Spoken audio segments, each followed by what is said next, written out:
Yes, we are live now. Hello friends, this is Imanshi and welcome to Let's Learn. सभी को good evening, नमस्कार, राम राम, सत श्री अकाल, अस्सलाम वालेकुम, what you feel connected with. Start करेंगे आज का सेशन। ये पहली क्लास कहेंगे फरवरी सीटेट 2026 के लिए। 8 फरवरी को पेपर है आपका।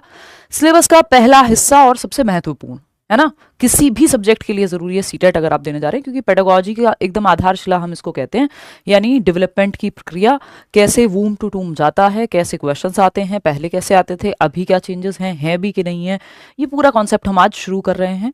और अगर आप ऑलरेडी बैच में एनरोल्ड हैं, क्योंकि ये आप इसको कह सकते हो इंट्रोडक्टरी क्लास है, डेमो क्लास है, तो ये यूट्यूब और बैचेज में कॉमन रहती है। इसके बाद आपकी जो क्लासेज हैं वो बैच की अलग चलेंगी, जो कि ये कंटिन्यू होगा चैप्टर, और फिर आपका ये सिस्टम भी हम अगली बार से चेंज कर देंगे, और फिर आपका यूट्यूब पे क्लास कल से अलग होगी। अच्छा, जिनको नहीं पता, जो लोग EMRS की तैयारी कर रहे हैं, कल यूट्यूब पे मैराथन है, परसों फिर सीटेट की यूट्यूब की क्लासेस अलग। और होपफुली आप सब जो हैं बढ़िया हैं, मस्त हैं, पढ़ाई करें, थोड़ा कुछ नई चीज़ें जानें आज, है ना, और जो आता है आपको उसको और बेहतरीन बनाएं। ठीक है, साउंड प्रॉब्लम नहीं, यहाँ से तो सब ओके भाई, माशाल्लाह, ब्लैक सूट से, अच्छा जी, धन्यवाद।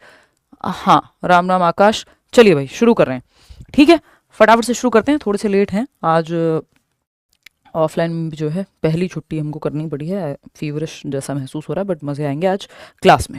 देखिए, अगर आप सिलेबस की बात करेंगे, आपको पता है 30 नंबर की CDP है, चाहे आपका लेवल 1 हो, चाहे लेवल 2 हो, यानी प्राइमरी हो, चाहे एलिमेंट्री हो, चाइल्ड डेवलपमेंट एंड पेडागोजी, बाल विकास एवं शिक्षण शास्त्र। इस पे चर्चा सिलेबस पे कल हमने तसल्ली से की है, प्रॉपर, है ना, कि सिलेबस में क्या क्या है, कहाँ से कितना नंबर आता है। तो आपको अब ये ऑलरेडी पता है, अगर कल की क्लास आपने नहीं देखी है तो देख लीजिए, कि ये 4 से 5 नंबर का टॉपिक है आपका चाइल्ड डेवलपमेंट एंड पेडागोजी में। पहला टॉपिक जिसको हम ग्रोथ एंड डेवलपमेंट या कॉन्सेप्ट ऑफ डेवलपमेंट कहते हैं, जिसके अंदर डेवलपमेंट के प्रकार हैं, प्रिंसिपल्स हैं, हेरिडिटी एनवायरमेंट का रिलेशन है, कुछ डिबेट्स पे क्वेश्चन आता है, इस बार भी आया हुआ है, वो सब हम करेंगे। तो 4 से 5 नंबर का आपका जो है ये चैप्टर है, जो कि ऑफकोर्स एक दिन में तो नहीं होगा, एक एक दिन करके हम इसको करेंगे, या मतलब कई क्लासेस में 2 से 3 क्लास 4 क्लास में जाकर के कहीं कंप्लीट होता है, कई बार उससे भी ज़्यादा, ठीक, क्योंकि हमें प्रॉपर कॉन्सेप्चुअल अंडरस्टैंडिंग चाहिए।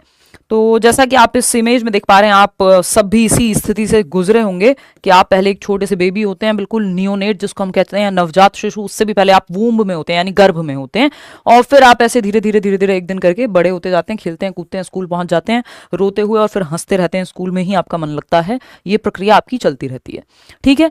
पहला चैप्टर का नाम कॉन्सेप्ट ऑफ डेवलपमेंट, ये आपके सिलेबस से एज इट इज यही टॉपिक गिवन है ना। विकास का संप्रत्यय और इसका अधिगम के साथ संबंध, यानी concept of development and it's relationship with learning. बात सही है। चलिए, क्या क्या पढ़ने वाले हैं, तो ये सब पढ़ेंगे कि डेवलपमेंट क्या है, ग्रोथ क्या है, मैच्योरिटी क्या है, यानी परिपक्वता क्या है, वृद्धि क्या है, लर्निंग क्या है, इन तीनों में अंतर क्या है, रिलेशन क्या है, ये रिश्ता क्या कहलाता है। 1 नंबर का क्वेश्चन है, लर्निंग और डेवलपमेंट के बीच में जो रिलेशन है उसको लेकर के।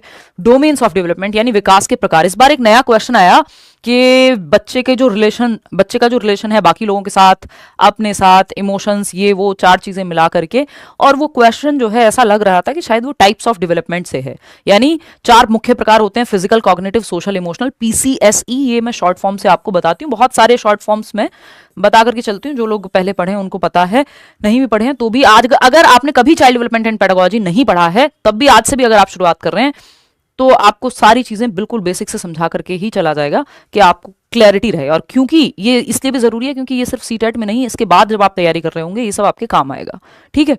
तो ये चारों में कई लोग कंफ्यूज रहे, अभी वो क्वेश्चन हम करेंगे भी, लेकिन वो क्वेश्चन था साइको सोशल डेवलपमेंट से, यानी एरिक एरिक्सन की एक थियरी है, वो बाद में हम अलग से करेंगे। तो आपको ये पकड़ में आ जाए कि ये क्वेश्चन इन 4 प्रकार के बारे में नहीं, किसी और के बारे में, वो भी समझना जरूरी है। जितनी अच्छी कॉन्सेप्चुअल क्लैरिटी होगी उतना कम आप कंफ्यूज होंगे पेपर में। रिलेशनशिप क्या है दोनों के बीच में, ये हम समझ लेंगे। प्लास्टिसिटी इन डेवलपमेंट, एक क्वेश्चन इस पे काफी आता है, मतलब काफी बार आता है, लगभग हर बार देखने को मिल रहा है, इस बार नहीं आया है तो अगली बार आने के चांसेस और बढ़ जाते हैं, क्योंकि आता रहता है और इस बार नहीं आया है, तो संभावना है कि इस बार, यानी इस बार से मेरा मतलब दिसंबर 2024 में नहीं आया है, तो फरवरी 2025 में आने की तो 26 में आने की संभावना तो और बढ़ जाती है। कॉन्टिन्यूटी वर्सेस डिसकॉन्टिन्यूटी की डिबेट है, इस पे क्वेश्चन इस बार नहीं आया है, बट इस डिबेट से, क्योंकि 3 डिबेट हैं डेवलपमेंट की, कॉन्टिन्यूटी वर्सेस डिसकॉन्टिन्यूटी की। इस बार जो क्वेश्चन आया हेरिडिटी एंड एनवायरमेंट की जो डिबेट है, नेचर वर्सेस नर्चर की, उससे एक क्वेश्चन आया हुआ है। और तीसरी एक डिबेट है इंडिविजुअल डिफरेंसेस वर्सेस आपका एबनॉर्मल बिहेवियर, तो ये सब क्या है, कई लोग जो पहली बार देख रहे होंगे, पहली बार पढ़ रहे होंगे ठीक से, वो कहेंगे यार ये क्या चल रहा है। धीरे धीरे धीरे सब समझ में आ जाएगा। ये अभी इंट्रोडक्शन है, ये काम हम करने वाले हैं इस चैप्टर में, जो है चीजें ये इंक्लूडेड हैं। फिर और भी नेक्स्ट चैप्टर जब आएगा तो और चीजें इंक्लूड होंगी। तो ऐसे ही हम पढ़ते जाएंगे, छूटेगा कुछ नहीं। अगर आप जुड़े हुए हैं लेट्स लर्न से या करियर विल पे पढ़ रहे हैं मेरे साथ, तो 30 आउट ऑफ 30 कोई भी रोक नहीं सकता आपके। अगर आप शिद्दत से सिर्फ उतना पढ़ लें जितना बैच में आपको पढ़ाया जा रहा है, जितने क्वेश्चंस दिए जा रहे हैं, या मैं यूट्यूब पे क्वेश्चंस करा रही हूँ, कुछ भी बाहर नहीं आता। नया आएगा तब भी आप उसको सॉल्व कर लोगे, वैसे आता नहीं है। क्योंकि इससे बाहर और क्या पढ़ोगे, जरूरत से ज्यादा पढ़ रहे हैं हम। मतलब जितना किसी भी टॉपिक में इंक्लूड हो सकता है उतना पढ़ रहे हैं। जरूरत से ज्यादा मतलब ये नहीं है कि बेवजह टाइम वेस्ट कर रहे हैं, वो कभी नहीं होगा मेरी क्लासेस में, है ना। चलिए, तो ग्रोथ एंड डेवलपमेंट की जब हम बात कर रहे हैं, यानी वृद्धि एवं विकास की हम बात कर रहे हैं, इसको वृद्धि एवं विकास भी कह देते हैं, कॉन्सेप्ट ऑफ डेवलपमेंट भी कह देते हैं। इन दोनों में क्या अंतर है उस पर भी हम चर्चा करेंगे। तो ये दिखता कैसा है, अगर आप बात करते हैं तो आप जन्म के कुछ महीनों बाद ऐसी सी अवस्था में होते हैं, फिर आप क्रॉल करना शुरू कर देते हैं।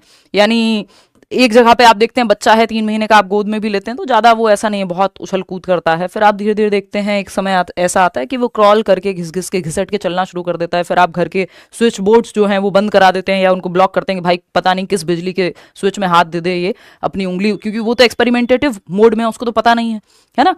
तो फिर वो क्रॉल करना शुरू करता है, फिर वो खड़े होता है एक टाइम बाद, फिर वो चलना दौड़ना भागना सब शुरू करता है। फिर एक प्रॉपर, जिसको हम कहते हैं कि स्कूल गोइंग बच्चा है 6 साल का, या एज बढ़ती जाती है। और ऐसा नहीं जब आप देख रहे हैं कि सिर्फ शरीर में परिवर्तन है, ये जो परिवर्तन की प्रक्रिया है, ये जो स्टेजेस से होके गुजर रहा है बच्चा, इसी को हम विकास कह रहे हैं या डेवलपमेंट कह रहे हैं। लेकिन क्या ये परिवर्तन की प्रक्रिया सिर्फ शारीरिक है, सिर्फ शरीर बढ़ रहा है बच्चे का? यहाँ पे नहीं, बच्चे की समझ भी बढ़ रही है, बच्चे का मस्तिष्क का साइज भी साथ साथ आप देख रहे हैं कि वो विकसित हो रहा है, जो दिमाग है बच्चे का, है ना, न्यूरल कनेक्शंस बन रहे हैं। बच्चे का सोशल डेवलपमेंट, यानी लोगों से बातचीत भी करता है वो जैसे जैसे बड़े होता है ना। उसका इमोशनल डेवलपमेंट, पहले दिन स्कूल जाता है तो रोता है और फिर स्कूल जाने के लिए रोता है, मतलब मन नहीं लगता घर में। तो ये क्या इमोशंस में डेवलपमेंट है। परिवर्तन सिर्फ शरीर में नहीं है, मन में भी है, समाज के साथ व्यवहार में भी है ना, हर एक क्षेत्र में है। भाषा में भी परिवर्तन है, सही और गलत की समझ भी विकसित होती है, सोचने समझने की शक्ति भी बढ़ती है। यानी विकास, हमें इतना तो समझ आ गया कि चेंजेस की प्रक्रिया है, प्रोग्रेसिव चेंजेस हैं। लेकिन क्या ये सिर्फ एक डोमेन में, एक आयाम में होने वाले परिवर्तन है? नहीं, आपके सोचने समझने, बोलने, सामाजिक रूप से जो क्रियाएं करने, चलने फिरने, दौड़ने भागने, यानी हर एक पहलू में परिवर्तन है। विकास जो है एक कॉम्प्रिहेंसिव चेंजेस हैं बेसिकली। ठीक, इसको आप ऐसे भी देख सकते हैं कि विकास की जो प्रक्रिया है वो प्रोग्रेसिव चेंजेस की प्रक्रिया है। अगर एक शब्द में कहें तो परिवर्तन ही जीवन का नियम है और परिवर्तन ही विकास का नियम है ना। जो डेवलपमेंट की प्रोसेस है उसमें परिवर्तन तो इनएविटेबल है, चेंजेस तो होंगे ही, नहीं तो डेवलपमेंट होगा कैसे? बात सही है। तो आप यहां से शुरू करते हैं, फिर आप बड़े होते हैं, पढ़ते हैं, लिखते हैं, ये वो, एक दिन टाटा बाय बाय फिनिश, ठीक है, रेस्ट इन पीस। तो ये जो विकास की प्रक्रिया है वूम्ब टू टूम्ब चलती है, यानी गर्भ से कब्र तक। यानी जब आपने वो अभिमन्यु की शिक्षा जो है सुनी होगी कि वो गर्भ में थे तो उन्होंने वो चक्रव्यूह भेदन सीखा, तो ये वूम्ब टू टूम्ब चलता है कि यानी जो आपका विकास की प्रक्रिया है गर्भ से कब्र तक चलती रहेगी, कॉन्टिन्यूअस होती है। बात सही है। एक डेफिनेशन है, बहुत ही फेमस ऑथर हैं एलिजाबेथ हरलॉक, इनकी एक किताब भी आती है, यहीं कहीं रखी होगी सामने, हाँ रखी हुई है। तो हरलॉक का एक कथन है या डेफिनेशन है, जिसको डेवलपमेंट की डेफिनेशन कह सकते हैं हम।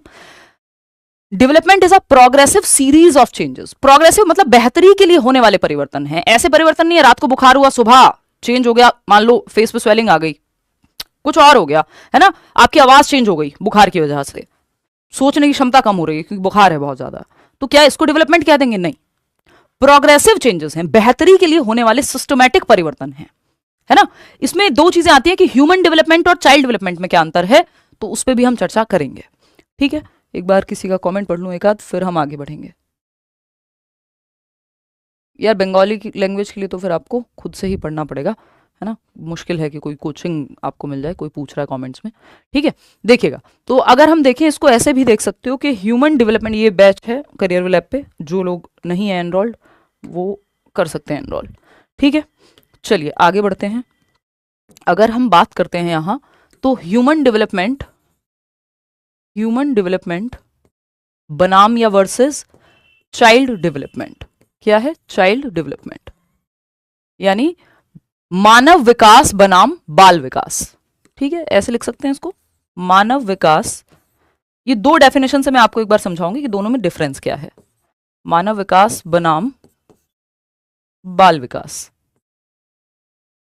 जैसा कि आप नाम से ही समझ रहे हैं, चाइल्ड हम कब तक बोल रहे हैं किसी व्यक्ति को, जब वो 18 साल से कम है, अडल्ट नहीं हुआ जब तक, है ना, अडोलसेंट है, उसके बाद तो वो चाइल्ड नहीं रहेगा ना कभी भी। चाइल्ड डेवलपमेंट में जो स्टडी होती है, हालांकि चाइल्डहुड जो है एज के हिसाब से 12 साल के बाद फिर एडोलेसेंस में कन्वर्ट हो जाएगा, चाइल्डहुड भी आपका चेंज हो जाएगा, लेकिन बाल विकास में जो स्टडी करते हैं हम, ये मान के चलिए कि अडल्टहुड से पहले वाली जितनी भी स्टेजेस हैं वो सब बाल विकास में है, यानी गर्भ से एडोलेसेंस तक, यानी 18 ईयर्स तक, आप कह लीजिए 12 से 18 तक, जब आप स्टडी कर रहे हैं वूम्ब से, गर्भ से, कॉन्सेप्शन पीरियड से, कब तक, 18 साल की उम्र तक।